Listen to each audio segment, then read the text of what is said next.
अपने बगल वाले को देख के कहिए, रोज नहीं होगी। आपका मोबाइल रोज नया नहीं होगा, लेकिन परमेश्वर की करुणा, उसका वचन रोज नया होगा। हालेलुया। रोज जब खुदा का कलाम आता है, वही अध्याय है, वही 23 ज़बूर है जो हम बचपन से पढ़ते आ रहे हैं, और वही 23 ज़बूर है जो हमारे पापा बचपन से पढ़ते आ रहे हैं, और वही 23 ज़बूर है जो उनके पापा पढ़ते आ रहे होंगे। हालेलुया। लेकिन कभी पुराना, और वही 23 ज़बूर है जब हमारी आने वाली जनरेशन पढ़ेंगी, लेकिन कभी पुराना नहीं होगा। हालेलुया। इसलिए खुदा चाहता है कि मैं और आप परमेश्वर के वचन को अपने जीवन का एक हिस्सा बनाएं। Make a choice. Come on, मेरे साथ कहिए, मेक अ चॉइस। अपने बगल वाले से कहिए, मेक अ चॉइस। उसके ऊपर खड़े हो जाइए, क्योंकि याकूब की किताब उसका पहला अध्याय उसकी 6वीं 7वीं और 8वीं निकाल के पढ़ी, क्या लिखा है? याकूब की किताब उसका पहला अध्याय उसकी 6वीं 7वीं और उसकी 8वीं पढ़ी, लिखा है। याकूब जो इब्रानियों के बाद आता है, उसका पहला अध्याय उसकी 6वीं 7वीं और 8वीं। जी। पर विश्वास से मांगो, पर विश्वास से मांगो और कुछ संदेह ना करें। सुनिए क्या कह रहे हैं, जब मैं और आप खुदा की इबादत करें, what is the meaning of ask? The meaning of ask is prayer. Asking is the meaning of prayer. मांगने का मतलब केवल मांगना नहीं है, मांगने का मतलब है प्रार्थना करना। और जब भी आप प्रार्थना करें, जब भी आप खुदा की इबादत करें, जब भी आप खुदा की आराधना करें, आप खुदा के पास जा रहे हैं, खुदा के पीछे चल रहे हैं, तो सुनिए खुदा का कलाम क्या कह रहा है। और जब तुम खुदा की आराधना करो, खुदा की इबादत करो, उससे प्रार्थना करो, तो उसमें शक ना करें। समझ में आ रहा है? बहुतों की प्रार्थना क्यों नहीं कबूल होती? क्योंकि उसमें शक, दे हैव अ डाउट, होगा कि नहीं होगा। डॉक्टर तो ऐसा कह रहा है, रिपोर्ट तो ये कह रही, पता नहीं हुआ। मेरा आज का ये टॉपिक नहीं है, मैं इस पे नहीं आ रहा था, लेकिन आगे बढ़िए क्या लिखा। जी हाँ, क्योंकि संदेह करने वाला, क्योंकि संदेह करने वाला समुद्र की लहर के समान है। हालेलुया। वो लहरों के समान है, वो डोलता रहता है। आज बहुत से क्रिश्चियन जो डोल रहे हैं, वो इबादत तो करे पर उनका मन डोल रहा है। और वो गाना सुना ना पुराने बहुत, मेरा मन डोले, ऐसे बहुत से क्रिश्चियन डोल रहे हैं। They are waving, डोल रहे हैं। वो डोलते हुए चर्च जाते रहे, पता नहीं हुआ कि डोल रहे हैं। वो स्टेबल नहीं है, वो अपनी क्रिश्चियनिटी के अंदर स्टेबल नहीं है। उन्होंने परमेश्वर में एक फैसला नहीं लिया कि नहीं मैं ऐसा नहीं करूंगा, या मैं ऐसा करूंगा। तो पता, अब्राहम ने जब अपने बेटे इसहाक के लिए एलियाजर को भेजा, तो क्या बोला था? क्या कहा था बताइए? जब अब्राहम ने अपने बेटे इसहाक के लिए, बीवी के लिए एलियाजर को बोला था, यदि मैं बुढ़ा हूं, मैं कहीं नहीं जा पाऊंगा, तू जाओ मेरे बेटे के लिए बीवी लेकर आ, मुझे तुझ पे यकीन है, तू मेरा टहलुआ है। और एक हिदायत के साथ उसे भेजा था। क्या था? कि वो जो मेरे खानदान में से मत लाना। दुनिया के किसी भी कोने से लिया, वो तो एलियाजर का आइडिया था, वो अब्राहम का आइडिया नहीं था, वो एलियाजर का आइडिया था।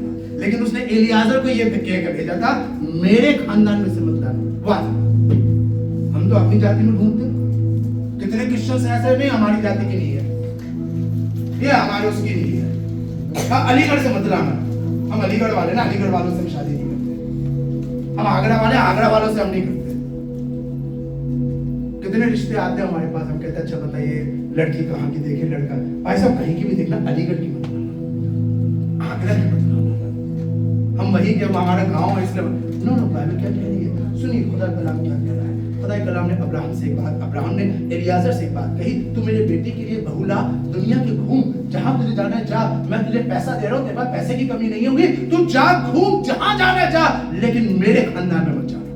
वाह, मैं बड़ी मुश्किल से 25 साल लग गए मुझे वहां से बाहर निकलने। मैं नहीं चाहता मेरे घर में दोबारा कुछ चीजें आए। अब्राहम ने अपना माइंड सेट करा और स्टेबल करा अपने आप को। सिर्फ बैप्टिज्म लेने से कुछ नहीं होगा, गले में सलीब टांगने से कुछ नहीं होगा, चर्च में जुड़ के चर्च की एक्टिविटी में पार्टिसिपेट करने से कुछ नहीं होगा। इस बार हम मरियम बनेंगे, इस बार हमें यूसुफ बनाओ। आपके यूसुफ और मरियम बनने से आपके घर में यीशु मसीह पैदा नहीं होगा। आपके घर में यीशु मसीह तब पैदा होगा जब आप अपने ईमान में मजबूती से खड़े रहेंगे कि अब हमने वो सब चीजें छोड़ दी हैं, दोबारा नहीं करेंगे। कभी कभी हम छुप छुप के कर लेते हैं। हाँ, छन्नी में तो चांस शायद नहीं देखा होगा, लेकिन लाल जोड़ा जरूर पहनेंगे उसमें। लाल जोड़ा जरूर पहनेंगे। हाँ, हम नहीं, भाई को नहीं बांधते, लेकिन मिलने मिठाई का डिब्बा लेके भाई के पास जरूर जाएंगे। वाई? क्यों? जब तुम वहां से निकल आए हो। और सुनिए, बात यहाँ खत्म नहीं होती है। मैंने कितने क्रिश्चियंस को देखा जो यीशु मसीह को एक्सेप्ट कर लेते हैं, उसके बाद जानते क्या कहते हैं कि क्या करें, ये लड़की तो वहीं की लेकर आएंगे, हम उसे कन्वर्ट कर देंगे, एक रूम बचाएंगे हम। नो! जिन दुष्ट आत्माओं को निकालने में पादरी ने तुम्हारे साथ 10 साल की मेहनत करी, उन्हीं दुष्ट आत्माओं को दोबारा अपने घर में ला रहे हो। Again you repeat. जहां चर्च ने 15 साल मेहनत करी तुम्हारे घर में से बदकारी और बदगोई निकालने में, लोगों ने दुआएं करी आपके लिए, आपके घर में आके प्रार्थनाएं करी। रात को कोई चद्दर खींचता था, कोई आपको चाटा मार देता था, कोई बर्तन फेंक देता था, आपकी बीवी को चक्कर आ जाता था, आपकी बेटी को दौड़े पड़ते थे, वो बाल खोल के नाचने लगती थी, आपके बेटे के पेट का दर्द जाता ही नहीं था, आपके भाई के सर का दर्द जाता ही नहीं था। ये वो दुष्ट आत्माएं थी जो आपके पिछले समय से आपके साथ चली थी। लेकिन जब आपने यीशु मसीह को एक्सेप्ट करा, चर्च ने, लोगों ने, प्रेयर वॉरियर्स ने, पास्टर्स ने, एल्डर्स ने, लीडर्स ने फास्टिंग रख के आपके घर जाके आपके लिए दुआएं करी। 5 साल लग गए, 8 साल लग गए, 10 साल लग गए, और अगेन जब आपको मौका मिला तो आप अपने बेटे के लिए बहू या अपनी बेटी के लिए दामाद वही ढूंढ रहे हैं, ताकि उनके साथ भी वो दुष्ट आत्माएं लगी रहे, जो यहां से निकली वो वहां जाए। फिर वो अगले 10 साल तक मेहनत करते रहे, और पता नहीं शायद आपकी बेटी शायद इतनी मजबूत ना हो, या आपका बेटा इतना मजबूत ना हो कि उसको निकालने में सक्षम हो। फिर क्या होगा? मेक अ चॉइस जो समुद्र की लहरों के समान होता है। आगे बढ़िए, जी हाँ। जो हवा से बहती है और उछलती जो है। हवा से बहती और उछलती रहती है, ऐसा मनुष्य ये ना समझे। ऐसा मनुष्य, लिसन वेरी केयरफुली, ऐसा मनुष्य ये ना समझे। अगर कोई समझता है कि ऐसा करके खुदा मिल जाएगा, तो ऐसा मनुष्य ये ना समझे मुझे प्रभु से कुछ मिलेगा, मुझे खुदा से कुछ नहीं मिलेगा, ठेंगा मिलेगा। आज बहुत से लोग चर्च में भीड़ की भीड़ जाती है और ठेंगा मिलता है उन्हें। पास्टर विजेंद्र के पास चले जाओ, ठेंगा मिलेगा। पास्टर नरूला के पास चले जाओ, ठेंगा मिलेगा। पास्टर बेनी के पास चले जाओ, ठेंगा मिलेगा। जानते हैं क्यों? क्योंकि तुमने चॉइस नहीं रखी। तुम अपने विश्वास में मजबूती से खड़े नहीं हो, तुम डामाडोल होते हो। जहां पे थाली लुढ़की वही बैगन चला गया। नो, खुदा का कलाम क्या कह रहा है? Make a choice. अपने आप को स्टेबल करो, अपने विश्वास को स्टेबल करो, मजबूत करो कि मुझे ये काम नहीं करना है। मैं अपने घर में बरकत लाऊंगा, लेकिन एलियाजर मेरे खानदान में मत जाना। वहां से कोई दोबारा चीज नहीं आनी चाहिए। क्या आप अपनी पुरानी जिंदगी से हट गए हैं, या अपनी पुरानी जिंदगी में आज भी जुड़े हुए हैं? Choice is yours. खुदा आपका कान पकड़ के नहीं लाएगा। जैसे बहुत से लोग कहते हैं खुदा कर देगा, खुदा नहीं करेगा। खुदा आपके बेटे को ठीक नहीं करेगा, खुदा आपके आदमी का मन नहीं बदलेगा। उसको खुद से यह फैसला लेना होगा कि मैं दारू नहीं पीऊंगा। आपके बेटे को खुद से यह फैसला करना होगा कि मैं चर्च जाना शुरू करूंगा। मियां बीवी, तुम्हें खुद से यह फैसला लेना होगा कि अब हम अपना 10वां अंश डालना शुरू करेंगे। कोई आपको जोर जबरदस्ती नहीं है, नहीं देना मत करो। Choice is yours. क्या लिखा है? मूसा ने क्या कहा? आशीष और श्राप दोनों तुम्हारे सामने रख दिए। It's your choice.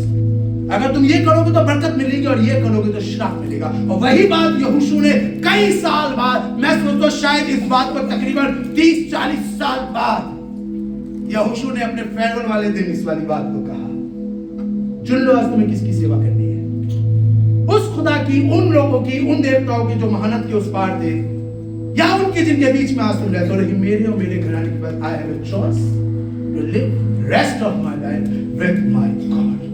मैं उसके लिए अपने आप को सर्व करता हूं। आप किसके लिए अपने आप को सर्व कर रहे हैं? आज आप इस बात को देखिए, क्योंकि वचन में साफ लिखा है, जैसे शुरू में मैंने भी आपके साथ बांटा था ये वाली बात, वचन में साफ लिखा है, परमेश्वर का वचन पाखंडियों को, हिपोक्रेट्स को बिल्कुल नापसंद करता है। कौन है हिपोक्रेट? जो दिखते कुछ और है और होते कुछ और है। आपको मालूम है परमेश्वर ने यशाया और यिर्मयाह में कहा, क्या लिखा है? ये मुंह से तो मेरी इबादत करते हैं, लेकिन इनके दिल मुझसे दूर है। What is the meaning? इसका मतलब क्या है? मुंह से तो इबादत करते हैं, यहाँ पे खड़े होकर hallelujah, praise the Lord, oh hallelujah, लेकिन दिल में वो बातें हैं। उनकी एक्टिविटी में वो बातें है ही नहीं, उनकी बोलचाल में, उनकी पर्सनल लाइफ में ये इनमें से कुछ भी शो नहीं होता जो यहां खड़े होकर बोलते हैं। क्रिश्चियन लाइफ पब्लिकली नहीं है, पर्सनली है। परमेश्वर आपको व्यक्तिगत रूप से देखता है। पब्लिकली तो हम सब अच्छे हैं, पर्सनल में आप कैसे हैं? व्यक्तिगत रूप में आपने कितना अपने आप को परमेश्वर के लिए डेडिकेट करा है, समर्पित करा है, ये एक इंपॉर्टेंट बात है। तो आज चुन लो तुम्हें किसकी सेवा करनी है। कई बार हम लोग वर्शिप में चुनाव दूसरे देवताओं का रखते हैं। कौन से देवता? मैं उन देवताओं की बात नहीं कर रहा जिन्हें दुनिया पूछती है। मैं किसी के भी रिलीजन के बारे में कोई गलत बात नहीं बोलता। वो उनका अपना विश्वास है, वो करें, रिस्पेक्ट करते रहे, मुझे उनसे कोई मतलब नहीं है। मैं अपने लोगों से बात कर रहा हूं। हमने अपने लिए अलग देवता बना रखे हैं। बाइबल लिखा है, यिर्मयाह की किताब 2 अध्याय 13वीं आयत, मेरी कौम ने 2 बुराइयां की हैं। पहली, मुझ बहते जल के सोते को छोड़, और दूसरी बुराई, अपने लिए ऐसे हौज बना लिए। सुनिए, 2 शब्द हैं, एक है सोता और एक है हौज। यिर्मयाह 2 अध्याय 13वीं आयत पढ़ी जाएगी। क्योंकि मेरी प्रजा ने 2 बुराइयां की है। उन्होंने मुझ बहते जल के सोते को त्याग दिया है। मुझ बहते जल के सोते को क्या करा? त्याग दिया है। किसको त्यागा है? किसको? सोते को। किसको त्यागा है? सोते को। किसको त्यागा है? और किसको अपनाया है? हौदी को। दोनों में फर्क है। सोता जो होता है वो अनलिमिटेड सोर्स ऑफ वाटर, जो जमीन के अंदर से अनलिमिटेड सोर्स ऑफ वाटर, जिसके कोई लिमिट ही नहीं है, वो आता रहता है। वो 10 साल, 20 साल, 50 साल, 100 साल तक। आज भी कितने कुएं ऐसे हमारे देश के अंदर जो 100 साल से 60 साल में जो सूखे ही नहीं, आज भी उनके अंदर पानी है। ये सोते हैं जो जमीन के अंदर सारा है। और हौदी जो हम अपने घरों में छोटी छोटी हौदियां बना लेते हैं, दिन में 50 litre, 100 litre, 150 litre, 200 litre, 1000 litre पानी आता होगा और एक वक्त में खत्म हो जाता है। Choice is yours. हम क्या चूज कर रहे हैं? खुदा ने हमें एक ऐसा सोता दिया जिसके लिए लिखा है कि जो कोई मुझ में से पिएगा उसके अंदर से नदियां बह निकलेंगी। हालेलुया। लेकिन हम चूज करते हैं वो लिमिटेड सोर्स ऑफ वाटर जिसे हम अपने पास रखते हैं। बस यही हमारे लिए इतना काफी है, इतना हो जाता है। नो, खुदा कह रहा है मेरे लोगों ने 2 बुराइयां की है। उन्होंने मुझ बहते जल के सोते को ठुकरा कर अपने लिए हौदियां बना दी, और ऐसी हौदियां जिनमें पानी ठहरता ही जो टूट गए हैं। जो टूट गए। आज बहुत के जीवन में बरकत नहीं है। वो सोच रहे हम रुपया जमा करें, लेकिन नहीं, वो सब छेद वाली थैली में जा रहा है। और एक दिन ऐसा निकलेगा कि आपको पता भी नहीं चलेगा। द ग्रेट किंग अलेक्जेंडर जब मरा तो उसने अपने लोगों से 3 ख्वाहिशें रखी थी। याद है कौन सी 3 ख्वाहिशें?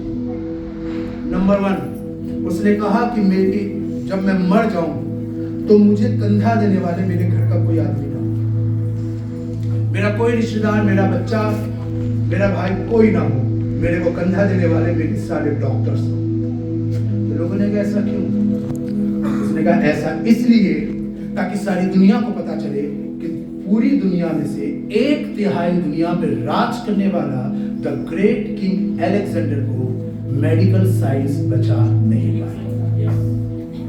ख्वाहिश नंबर 2, जितना दौलत मैंने अब तक कमाई है लड़ाई के अंदर, वो सारी दौलत जब मेरा कॉफिन मेरे घर से ग्रेवयार्ड तक जाए तो वो दौलत जमीन में बिछा देना, उसके ऊपर से मेरे को लेकर जाना। वाई? ताकि सारी दुनिया को पता चले 1/3 दुनिया पे राज करने वाला द ग्रेट किंग अलेक्जेंडर को दौलत भी बचा। तीसरी ख्वाहिश, जब मैं मर जाऊं तो मेरे दोनों हाथ मेरे ताबूत से बाहर निकल जाए। वाई? ताकि सारी दुनिया को पता चले 1/3 दुनिया पे राज करने वाला द ग्रेट किंग अलेक्जेंडर खाली हाथ आया। जो आप जमा करें लेके नहीं जाएंगे, वहां जमा करिए। Make a choice, make a choice. अपनी चॉइस के ऊपर ध्यान दीजिए। आप किस चीज पे अपना दिल लगा रहे हैं? आप किस चीज पे फोकस कर रहे हैं? यही चीज तो खुदा का कलाम मुझे और आपको बता रहा है कि ज्योति जगत में आई। यूहन्ना की किताब के अंदर साफ परमेश्वर के वचन में लिखा है 3 अध्याय 19 में आए कि ज्योति जगत में आई और लोगों ने अंधकार को ज्योति से अधिक। उर्दू में बड़ा अच्छा लिखा है। उर्दू में लिखा है लोगों ने तारीकी को नूर से अधिक तवज्जो दिया। ये वर्ड बहुत अच्छा लिखा है, बोलिए मेरे साथ, तवज्जो। जोर से बोलिए, तवज्जो। जानते इसका मतलब क्या है? अहमियत देना। आपकी लाइफ में किस चीज की अहमियत है? Christ want priority. Always remember, Yeshu Masih priority चाहता है। अगर आपको एक सच्चा क्रिश्चियन बनना है, अगर सारा को एक सच्चा क्रिश्चियन बनना है, तो हमेशा यीशु मसीह को प्रायोरिटी देनी पड़ेगी in every area, in every manners.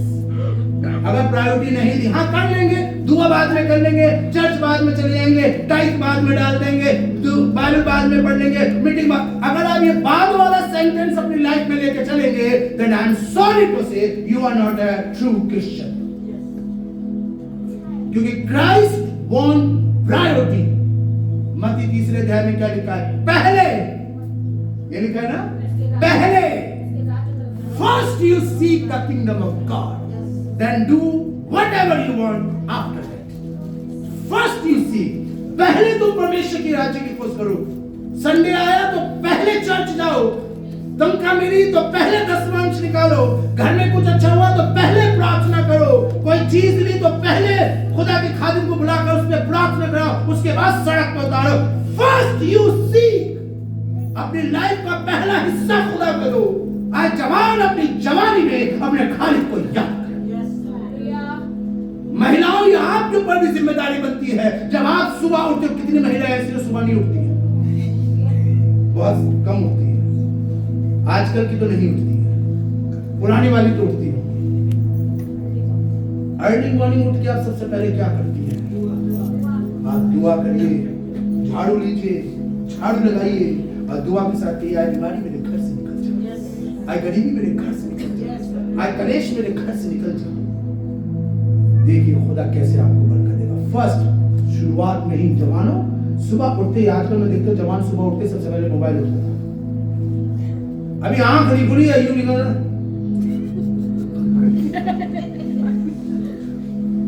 अभी आंख नहीं खुली, अभी कीचड़ भरी आंख में, लेकिन वो देख रहा है कि रात को 12 बजे के बाद मैसेज आया था। फर्स्ट उठते ही सबसे पहले थैंक यू जीसस, खुदा तेरे धन्यवाद। ये छोटी छोटी चीजें हैं जो आपको एक ट्रू क्रिश्चियन बनाएंगी, जिससे खुदा आप पे फोकस करेगा, जिस पे खुदा आपको बरकत देगा। मेक अ चॉइस, मेरे साथ बोलिए दोबारा, मेक अ चॉइस। परमेश्वर ने आदम और हव्वा को एक चॉइस दी। रोबोट नहीं बनाया कि मैं जो कहता हूं वो करिए करिए, ना, मेक अ चॉइस। बहुत से लोग कहते हैं खुदा को मालूम था कि ये फल खाने से ऐसा होगा, तो वहां बाद में लगाया ही क्यों? नहीं लगाता। यस, आपका कहना बिल्कुल सही है, नहीं लगाता। बट खुदा आदम और हव्वा को पावर दे रहा था, एक सेंस दे रहा था, क्योंकि उसने आदम और हव्वा को अपने ऊपर बनाया था। उसके पास पावर थी चॉइस की, वही उसने आदम और हव्वा को दी। और वो चाहता था कि जैसा मैं सोचता हूं, आदम और हव्वा भी वैसा ही सोचे। और पूरी बाइबल में केवल एक ही व्यक्ति था जिसके लिए खुदा ने कहा इसका दिल मेरे दिल से मेल खाता। कौन था? क्यों?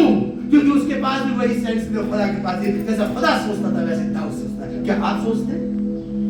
चॉइस। खुदा चाहता तो वो पेड़ हटा देता, वो पेड़ ही नहीं होता तो आदम और हव्वा भरमाए न जाते। लेकिन पेड़ का होना जरूरी है, आपके लिए परीक्षाओं का होना जरूरी है, आपका गिरना जरूरी है, आपके लिए भी शराब की बोतल सामने रखी होनी जरूरी है, आपके लिए भी ऐसे दोस्तों का होना जरूरी है। बहुत सारे कहते हैं संगति का सर क्या करें, हमारे दो बच्चों के साथ ऐसे, नो होने चाहिए। हम भी उसी एज से निकले हैं, हमारे भी फ्रेंड सर्कल है जो बहुत दारू पीते हैं, मेरे भी दोस्त हैं जो स्मोक करते हैं, बट मैंने आज तक नहीं छुई। मैं भी सरकारी स्कूल का पढ़ा हुआ हूँ। कहते हैं ना सरकारी स्कूल में बच्चे बिगड़ जाते हैं, मैं भी सरकारी, मेरे पापा भी सरकारी स्कूल के पढ़े हुए, मैं भी सरकारी स्कूल का पढ़ा हूँ। लेकिन मेरे पैंट के जेब में से आपको रजनीगंधा, पान खाए, माड़ी चंद, पूछे लोग, पूछी पसंद, विमल, दुमा केसरी नहीं मिलेगा। जानते हैं क्यों? We make a choice कि हमें ये नहीं करना। ये सब चीजों का होना जरूरी है, और ये होती इसलिए ताकि परमेश्वर आपको चेक करे कि आप अपने ईमान में कितने मजबूत हैं। खुदा चाहता तो हटा सकता था, लेकिन खुदा ने नहीं हटाया। वो आदम और हव्वा को टेस्ट कर रहा था और आदम और हव्वा फेल हो गए और उसी वजह से आज सारी बदकिरदारियां मेरे और आपकी जिंदगी में आई है। पाप हमारी जिंदगी में, दाऊद क्या कहता है? दाऊद अपने वचन में कहता है, मैं पाप के द्वारा अपनी माँ के गर्भ में रचा। पाप के द्वारा, ध्यान से सुनिएगा, जिसका मतलब जब मैं और आप अपने माँ बाप अपने माँ के गर्भ में होते हैं तो वो पाप की उससे वहां पर हम क्रिएट होते हैं। उसी पाप को मारने के लिए खुदा ने अपने बेटे यीशु मसीह को भेजा कि वो पाप का दोष हमारे पास से दूर हो जाए बाय हिज ब्लड। लेकिन मेक अ चॉइस, जब तक आप यीशु मसीह को नहीं चुनेंगे वो आपके जीवन में उन बातों को नहीं कर सकता है। Hallelujah, hallelujah. प्रकाशित वाक्य 3 अध्याय 20वें अध्याय में लिखा है। प्रकाशित वाक्य 3 अध्याय और उसकी 20वीं है। जी, अलार्म बज गया। देख मैं द्वार पर खड़खड़ाता हूँ। कौन खटखटा रहा है? कौन खटखटा रहा है? कौन खटखटा रहा है? यीशु। जोर से बोलिए, कौन खटखटा रहा है? यीशु मसीह। किसके दरवाजे पे? हमारे। किसके? हमारे। जोर से बोलिए, किसके? हमारे। आपके दरवाजे पे। यस। क्या वो आपको जानता नहीं है? जानता है आपको कि नहीं जानता? है ना? तो फिर खटखटा क्यों रहा है? फिर खटखटा क्यों रहा है? अगर मैं हूं, मैं अपने घर में हूं, खटखटाने का मतलब क्या होता है? What is the meaning of knocking? Take permission. क्यों परमिशन? जब ये कहता है ना, हमारा कुरिन्थियों की किताब में लिखा है कि हमारी देह उसका मंदिर, उसका घर है। आप अपने घर में परमिशन लेकर जाते हैं? आप परमिशन लेके फ्रिज खोलते हैं? आप परमिशन लेके पानी पीते हैं? अरे जाते खटखट पीगा, जो रखा होता खा लेते हैं, पूछते भी नहीं कि पिज्जा का टुकड़ा किसका था, किचन में गए खा लिया, अरे भैया वो मेरा था, कोई बात नहीं, दूसरा मंगा देंगे। परमिशन कौन लेता है? कोई लेता है अपने घर में परमिशन? लेकिन यीशु मसीह अपने घर में आने के लिए परमिशन ले रहा है। व्हाई? उसने लहू तो इसी घर के लिए बहाया, उसने सलीब पर जान तो इसी घर के लिए दी, उसने कोड़े तो मेरे लिए खाया, देन मेरे लाइफ में आने के लिए वो परमिशन क्यों ले रहा है? बिकॉज ही वांट मैं अपने जीवन में यीशु मसीह को चॉइस बना। ये दरवाजे तो बहुत से लोगों के लिए खोल सकता हूं, but Lord I want to make you my priority, your choice. मेरे पास बहुत सी चीजें जिनको मैं अपनी लाइफ में ले सकता हूं, बहुत सी चीजें जिनके लिए मैं दिल में जगह बना सकता हूं, लेकिन मैं अपने दिल में अपने सिंहासन पे सिर्फ यीशु तुझे बैठाना चाहता हूं। हालेलुया, ये काम सारा को करना है। बहुत सी चीजों की लाइफ में, अभी तो 15 की है, खुदा करे ये 100 साल और आगे बढ़े और इसकी लाइफ में रोज चॉइसेस आएंगी, but always make Jesus her first priority. खुदा सिर्फ तुझे ही, क्योंकि जब हम ऐसा करते हैं तब आसमान का खुदा मुझे और आपको बरकत देता है। हालेलुया। मूसा के सामने एक बहुत बड़ा साम्राज्य था। मैं बात कर रहा हूं इजिप्ट की। इजिप्ट की टेक्नोलॉजी आज के नासा के लिए भी बहुत पेचीदा है कि वो एक पत्थर जो पिरामिड में लगता है 50 टन का एक पत्थर होता है, और एक पिरामिड के अंदर तकरीबन 15 लाख पत्थर लगे हैं। और मजे की बात तो ये है कि वो पत्थर जिस मिट्टी से बने हैं, जहां कटे हैं, वो वहां से 500 किलोमीटर दूर है। कैसे? और बिल्कुल एक्यूरेट एक डिजाइन और एक उसके अंदर कटे हुए हैं। टेक्नोलॉजी जो इजिप्ट के पास आज से 4000 साल पहले थी, नासा के पास आज भी नहीं है। और उस राज्य का होने वाला राजा, उसे नहीं पता था कि आगे क्या होने वाला है। उसे नहीं मालूम था मैं जंगलों में रहूंगा, उसे नहीं पता था मैं इतिहास बनाऊंगा, उसे नहीं पता था मैं बहुत बड़ी जाति का पादरी बनूंगा, 40 लाख लोग मेरे मेंबर होंगे, उसे नहीं पता था समुद्र 2 टुकड़े में होगा, उसे नहीं पता था पानी लाल हो जाएगा, उसे कुछ नहीं पता था। लेकिन ऑन दैट टाइम जब उसकी मुलाकात खुदा से हुई, उसने एक चॉइस ली, मैं अपने लोगों के साथ दुख उठाना पसंद करूंगा। और उसके लिए इब्रानी किताब में लिखा है, और उसके लिए उसने अपने आप को राजकुमारी का बेटा कहलाने से मना कर दिया, रिफ्यूज। उसने मिस्र के खजानों को टुकरा दिया। उसे अभी कुछ नहीं मालूम था, उसे कुछ नहीं मालूम था कि आगे क्या होगा। वो एक बहुत बड़ा इतिहास बन जाएगा, वो एक बहुत बड़ा क्रिएटर बन जाएगा, उसे कुछ नहीं मालूम था। बट उसने एक चॉइस ली। आपका एक फैसला आपके आने वाले सालों को बदल देगा। आपको नहीं पता खुदा बाप ने आपके लिए कैसी बरकतें रखी, आपको नहीं पता खुदा बाप ने आपके लिए कैसा दरवाजा खोल के रखा हुआ है। बस एक छोटा सा शब्द, चॉइस। यूज वाइजली, अकलमंदी के साथ। खुदा आपको फोर्स नहीं करेगा। बाइबल ने आज तक हजारों सालों में किसी को फोर्स नहीं करा कि तुम ये करो, ये करो, ये करो। बाइबल ने बताया है कि ये करना चाहिए। ये करोगे तो बेटा स्वर्ग मिलेगा, ये करोगे तो खुदा तुम्हारे पाप क्षमा करेगा, ये करोगे तो खुदा तुम्हें चंगाई देगा। जबरदस्ती अपने बेटे का लहू मुझ पे और आप पे थोपा नहीं है। जो विश्वास करेगा वो अनंत जीवन पाएगा। Hallelujah, hallelujah. बलिदान तो खुदा का बेटा हो चुका है, जो पूरी कायनात के लिए हुआ है। लेकिन जो विश्वास करेगा, जो विश्वास करेगा, जो प्रभु का नाम लेगा, वो उद्धार पाएगा। चॉइस इज, और ये चॉइस आपको एक ट्रू क्रिश्चियन, ट्रू बिलीवर बनाती है। God bless you.